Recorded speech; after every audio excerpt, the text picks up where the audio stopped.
Bonjour et bienvenue dans cette vidéo. Dans cette vidéo, il va être question de la création d'un hub d'accès à partir d'un classeur Google Sheets. Donc nous allons voir comment il est possible d'intégrer des liens vers vos documents, applications réalisés avec la suite bureautique Google Workspace, ainsi qu'éventuellement aussi des documents PDF. Ok, alors ici, vous voyez déjà un petit exemple de ce que l'on peut réaliser. Donc vous voyez qu'ici, j'ai déjà évidemment préparé ma page, donc au point de vue formatage, taille des colonnes, couleur, etc. Ça se fait évidemment au choix de chacun. Donc ici, j'ai trois sections. Une section application utilisée, une section modèle de document et une section tutoriel. Ok, vous voyez que j'ai déjà mis quelques petits liens. Alors, ce qui est intéressant aussi, c'est que on va avoir la possibilité de regrouper, donc de développer ou de cacher une section. Donc, je l'ai déjà fait pour la première section ici. Donc, si je clique sur le moins qui est ici, je rembobine la section des applications utilisées. Par contre, si je clique sur le plus, je la déploie de nouveau. OK ? Alors pour l'accès au lien, c'est simple. On vient se positionner sur le lien. Donc vous voyez qu'on a un aperçu qui s'affiche juste en dessous. Et puis il suffit de venir cliquer sur le lien pour ouvrir le document ou l'application. OK ? Donc ici, je vais vous montrer plusieurs choses. D'abord, comment venir intégrer un lien supplémentaire dans une des sections. Et deuxième chose, aussi un lien dans une des sections en particulier pour les modèles et voir comment on peut modifier l'adresse URL d'un document donc, qui est dans votre Drive, comment on peut modifier cette adresse de manière à transformer ce document en un modèle, c'est-à-dire un document à partir duquel vous allez pouvoir créer d'autres documents sans pour autant altérer le document initial, donc la création d'un modèle.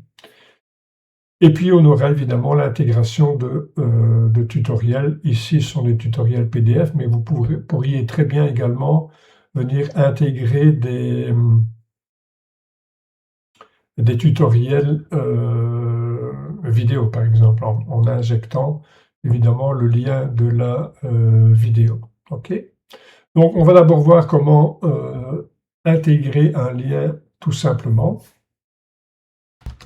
Donc pour intégrer un lien, vous allez d'abord vous rendre dans votre Drive, là où se trouve le document en question ou l'application en question. Donc je vais dans le Drive, je vais prendre ici le planificateur des PPR. Donc je le sélectionne dans mon Drive et puis je viens cliquer sur copier le lien qui se trouve ici. Voilà, donc je clique sur copier le lien. Je reviens dans mon hub. Je me positionne dans la cellule libre et soit je fais insertion lien à partir d'ici, soit je clique sur le petit bouton qui se trouve là dans ma barre des outils et donc je clique sur insérer un lien ou tout simplement j'utilise la combinaison de touches CTRL-K. Voilà, alors j'encode d'abord le texte qui explique ce qu'est mon lien. Bon, ici je vais simplement, je mets toujours ici un petit machin en plus, un petit dossier ici, voilà, et donc c'est planificateur des PPR. OK. Ensuite, dans le champ réservé au lien, je colle le lien que j'ai copié précédemment, donc je fais CTRL-V, et puis je fais appliquer. OK. Donc ici, je peux ajouter un commentaire, mais enfin, en principe, le titre est suffisamment clair. Outils de planification de DPPR. Il faudrait peut-être d'ailleurs que je change, vu les élucubrations que l'on entend actuellement à ce sujet. Mais ça, c'est une autre histoire. Alors, ici, vous voyez que le lien se met avec le format que l'on connaît depuis des dizaines d'années maintenant, donc en bleu souligné. Je n'aime pas trop ça, donc moi, je le remets chaque fois en noir et j'appuie sur la combinaison touche CTRL-U pour annuler le soulignement. Parfois, il faut le faire 2 fois, le CTRL-U, ça dépend un peu. Et donc, vous voyez que vous allez avoir accès directement ici à votre planificateur de DPPR. OK? Donc, le hub, évidemment, sert à venir regrouper les liens vers les applications, les documents que vous utilisez vraiment couramment. OK? Pour ne pas devoir chaque fois retourner dans votre drive au bon endroit, etc. OK? Donc ça, c'est, vous voyez, tout simple, une manière de venir ajouter un lien. On va voir maintenant comment faire la même chose, mais pour ajouter un modèle. Donc je retourne, c'est la même chose, hein, je vais retourner d'abord dans mon drive, aller chercher le document en question. Alors ici, je vais prendre le calcul d'expérience utile. Donc ça, c'est une application qui avait été créée et transmise par Anne-Sophie Lotin, qui est secrétaire de direction à Notre-Dame d'Inan. Donc elle avait fait ça en Excel et je l'ai simplement transposé en Google Sheets. Donc c'est la même chose, je sélectionne l'application, je clique sur copier le lien et je reviens dans mon hub. Donc je vais venir ici dans mes modèles, donc je viens juste ici en dessous. Le principe est le même jusqu'à un certain point. Donc je fais CTRL-K et je vais donc ajouter ce petit machin-là. Calcul, expérience utile. Voilà. Je copie, je colle le lien. Et c'est là qu'il y a une petite modification à effectuer. Vous voyez qu'au niveau du lien, vraiment sur la fin du lien, vous avez ici Edit, point d'interrogation, USP, etc. Cette partie-là, on va la supprimer. Donc je supprime jusqu'au slash.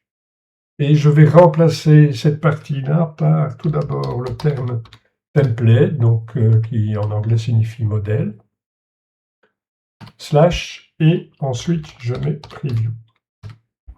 Voilà, une fois que c'est fait, je fais appliquer.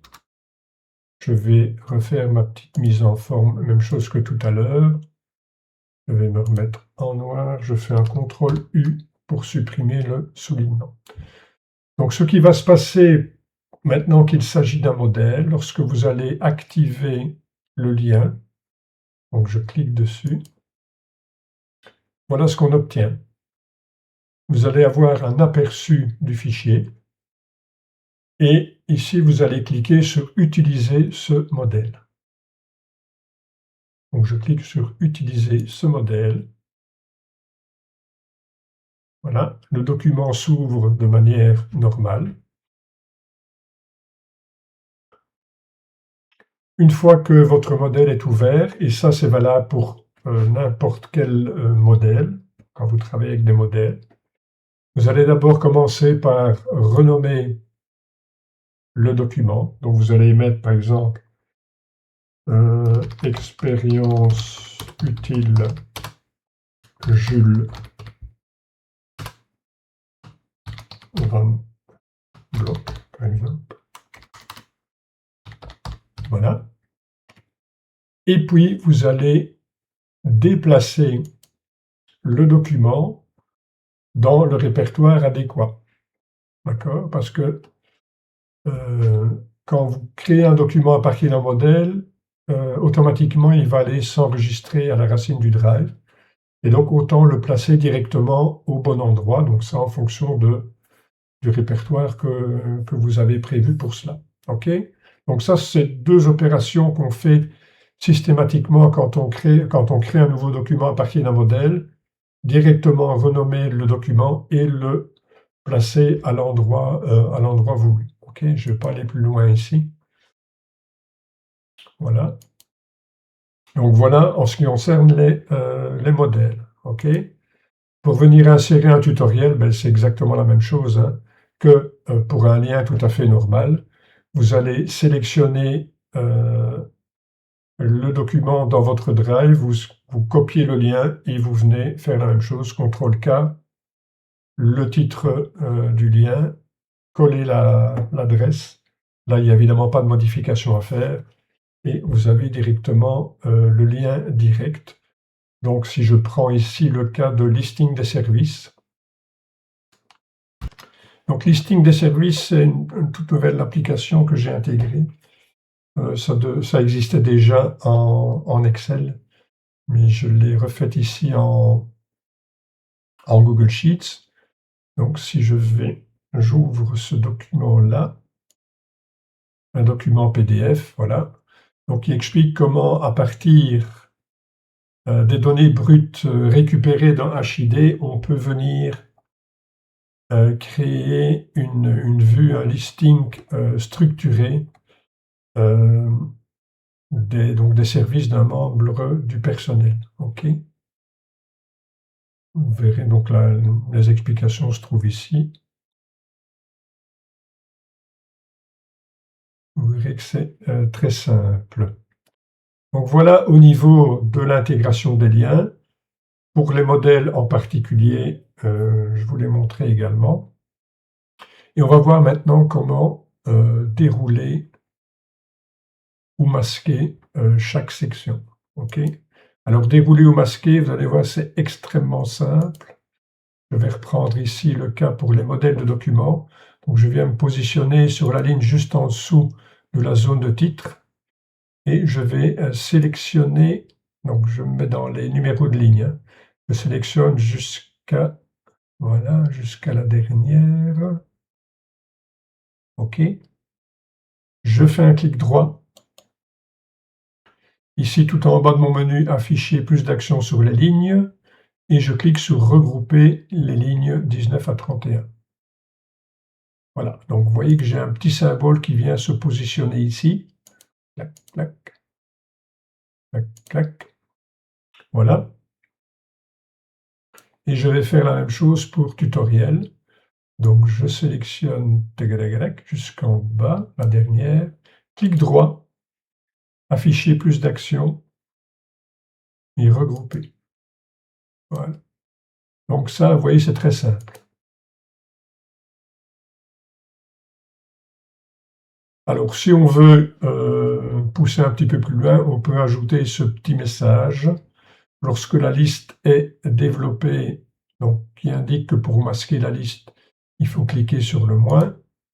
Et si la liste est refermée, qui indique qu'il faut appuyer sur le plus pour développer la liste. Donc ça, je vais vous montrer comment réaliser cela très simplement.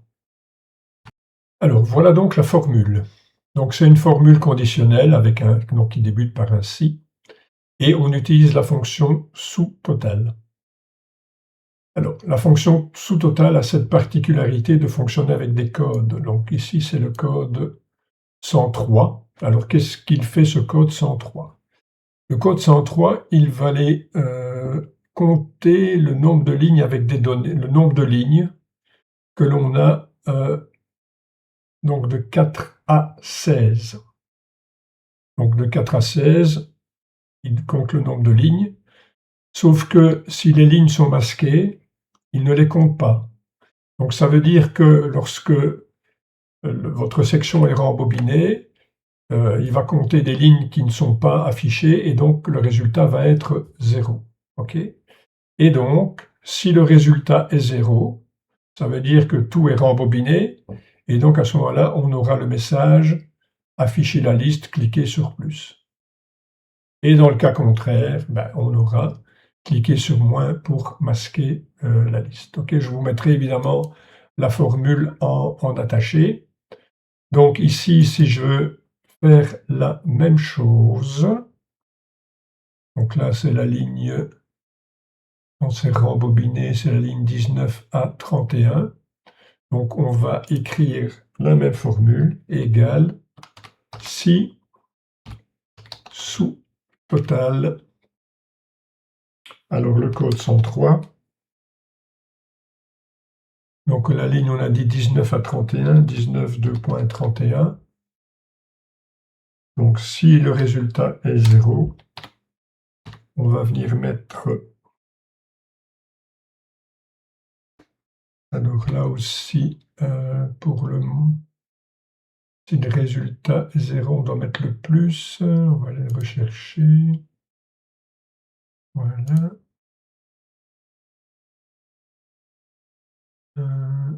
Alors... OK. Donc, afficher la liste.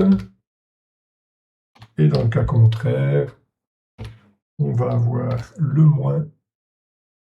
Donc pour afficher, je suppose que vous connaissez ça, pour afficher les petites icônes, là, c'est la touche Windows et puis point virgule. Hein. Donc voilà, je sélectionne celui-là. Et voilà, et donc là je fais masquer la liste. Voilà. Et je referme et je valide. Voilà, donc j'ai bien ici masquer la liste, afficher la liste. OK. On va le mettre d'ailleurs en centré. OK. Alors pour l'autre, ben, je peux très bien faire un CTRL-C et puis un collage spécial formule uniquement. OK. Comme ça, vous voyez qu'il s'adapte automatiquement aux lignes. 34, 46, il est repéré directement ici, puisque c'est le même nombre de lignes chaque fois. Je vais le mettre aussi en centré verticalement. Voilà. Alors, pour la petite mise en forme un peu particulière, donc ici, on va avoir... Bon, ce qu'on peut faire, c'est par défaut, donc le mettre en rouge. Donc la couleur d'arrière-plan, non, c'est pas celle-là. Celle-là, ouais, voilà. Donc je mets cette couleur d'arrière-plan et puis je vais aller mettre comme mise en forme conditionnelle. Donc format mise en forme conditionnelle. Si la cellule contient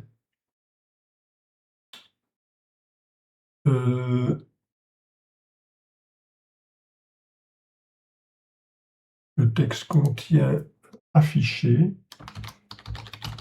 voilà. À ce moment-là, je vais le mettre en vert. Je ne sais pas si c'est le bon vert. Donc je fais OK. Donc le texte contient affiché, je prends la couleur verte d'arrière-plan, je fais OK. OK. Donc normalement ici, quand j'aurai l'autre, voilà. Et en principe, pour reprendre la même chose sur cette cellule-ci, donc je sélectionne celle que je viens de modifier, je clique ici sur le petit bouton appliquer le format et je viens cliquer dans l'autre cellule. Et normalement, pardon, voilà, on a la même chose. OK. Et voilà. Donc voilà pour la création de ce hub, avec un petit plus au niveau de la spécificité pour les modèles de documents. Donc vous avez la possibilité, comme on disait, de regrouper les lignes. Donc voilà, c'est un outil qui, moi en tout cas, m'est utile. Donc je l'ai créé pour moi, le voici.